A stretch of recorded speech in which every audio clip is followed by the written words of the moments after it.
আসসালামু আলাইকুম। আমি সৈয়দ আহমেদ, পিতা আবুল খায়ের মিয়া, গ্রাম বিষ্ণুপুর, জেলা জয়পুরহাট, থানা জয়পুরহাট সদর। আমি দীর্ঘদিন ব্যাক প্লান্টে চাকরি করছি এবং চাকরির সুবাদে আল্লাহ আমার দিনকাল খুব ভালোই কাটতেছিলাম। কিন্তু হঠাৎ করেই আমার চাকরিটা চলে যায়। তখন চাকরি খোঁজার দরুন আমি অনেক জায়গায় গিয়েছি, কিন্তু সেরকমভাবে মতো চাকরি পাইনি। শেষ অবধি প্রায় ১ বছর পর আহ, একটা নিউজ পেলাম, সেটা হলো সৌদি আরবে যাওয়ার, এবং সেখানে যোগাযোগ করলাম। আর সেখানে যে আকবর হোসেন শেখ নামে একজন লোক পাইলাম, যার সাথে আমি পূর্বে এই ব্যাক প্লান্টে চাকরি করছিলাম। সেই হিসাবে সে আমাকে আশ্বাস দিল সে আমাকে সৌদি আরব পাঠাবে, এবং তার দোকানে, যেহেতু আমার চাকরি নাই, সে তার দোকানে ম্যানেজার হিসেবে আমাকে নিয়োগ দিল। এবং যে কয়দিন ছিলাম, উনি ১০,০০০, ১৫,০০০ মাসে যেটা পার্সে উনি দিছে, আমিও আমার সংসার চালাইছি। এর মধ্যে উনি আদম ব্যবসা শুরু করে, বা আদম ব্যবসার সাথে তার হয়। ওই জায়গায় সে প্রচুর লোকজনের, প্রায় ১১০ থেকে ১৫ জন লোকের টাকা নিছে। এগুলো আমার সামনেই নিছে। অনেক সময় দেখা গেছে যে অনেক লোক আসাতে আমিও টাকা গুনে ওনার হাতে দিছি, এরকম হয়েছে। এখন এই অবস্থাতে সে প্রায় দীর্ঘ ১ মাস, ১.৫ মাস পর্যন্ত এভাবে চলতে থাকে। এরপরে উনি ভিসা আনতে সৌদি আরব যাবে, এটা বলে সকলের কাছ থেকে বিদায় নিয়ে উনি সৌদি আরব ভিসা আনতে গেছে। যা ভিসা আনতে যাওয়ার, মানে সৌদি আরব যাওয়ার পর থেকে ওনার কার্যক্রমটা ব্যতিক্রম শুরু হয়ে যায়। উনি ঠিক মতো লোকজনের সাথে, এমনকি আমার সাথেও এরকম একটা ভালো যোগাযোগ করতো না। উনি কীভাবে আছেন, কী করতেছেন, বা আমাদের ভিসার কার্যক্রম কতটুকু হলো, উনি এগুলো জানাতেন না। এভাবে কেটে গেল প্রায় ২-২.৫ মাস।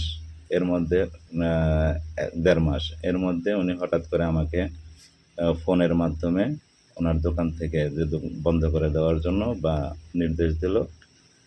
দোকান বন্ধ করে দেওয়ার পরেই আরও বিপত্তি বিশেষ করে শুরু হলো। তখন লোকজন যারা এই ১১৫ থেকে ১১০ জন যে লোকগুলা টাকা দিছে, এখন তারা তো নিঃস্ব মানুষ থেকেই তারা টাকাগুলা দিছে। তাদের তো অবশ্যই যাকে কাছে পাবে তাকেই ধরবে। এখন আমাকেই কাছে পাচ্ছে, আমার নাম্বার সবসময়ের জন্য খোলা থাকে, তারা আমার সাথেই যোগাযোগ করে। কিন্তু এর ভিতরে আমি তাদের সাথে, অর্থাৎ আকবর হোসেন শেখের সাথে যোগাযোগ করার মতো কোনো মাধ্যম পাই না। এভাবে চলতে থাকে। আর আমিও এর মধ্যে, তখন আমি ওনারই এক বন্ধু টিপু সুলতান, পিতা তাজুল ইসলাম, ওনার কাছে বা ওনার সাথে ওখানে দোকানে থাকতো, তার সাথে পরিচয় হয়। তার মাধ্যম দিয়ে যে জানতে পারি, বা তার কাছ থেকে সে অনেক ইনফরমেশন সে মানে তার সাথে আকবর সাহেবের সাথে যোগাযোগ থাকে, সে অনেক ইনফরমেশন দেয়। এবং অনেক সময় এগুলা মিথ্যাও প্রমাণিত হয়, আবার অনেক সময় এগুলা সত্যও প্রমাণিত হয়। এভাবে চলতে থাকে। চলতে চলতে হঠাৎ করে ওনার ওয়াইফ, অর্থাৎ আকবর হোসেন শেখের ওয়াইফ সাদিয়া আরেফিন খুকু, পিতা তাইজউদ্দিন গাজী, সে হঠাৎ আমাদের সাথে যোগাযোগ শুরু করে। সে সে আমাদেরকে আশ্বাস দেয় যে সে এটার একটা সমাধান, যেহেতু সে আমার স্বামী সৌদিতে আছে, আমি এটার একটা সমাধান করব। এই করে সে গত মাসের ১৫ তারিখ, রানিং মাসের 15 তারিখে সে একটা সময় ধার্য করে সে আসবে বা সে যেভাবে এটা একটা সমাধান করবে, কিন্তু সে আসে না। না এসে বিভিন্ন রকম ছলাকলা, সাদা স্ট্যাম্পে লোকজনের সিগনেচার নিতাম। তারপরে সে একটা চিঠি পাঠায়। সে যেই চিঠিতে তার কোনো প্রমাণপত্র নাই, সে কে বা কার মাধ্যম দিয়ে এটা করতেছে সেটাও কোনো প্রমাণপত্র বা ঠিকানা নাই। সেজন্য লোকজনও এটাতে সিগনেচার করতে রাজি হয় না। এমন একটা অবস্থাতে চলতে থাকে। আমি বর্তমানে দাদা গ্রুপে চাকরিরত ছিলাম।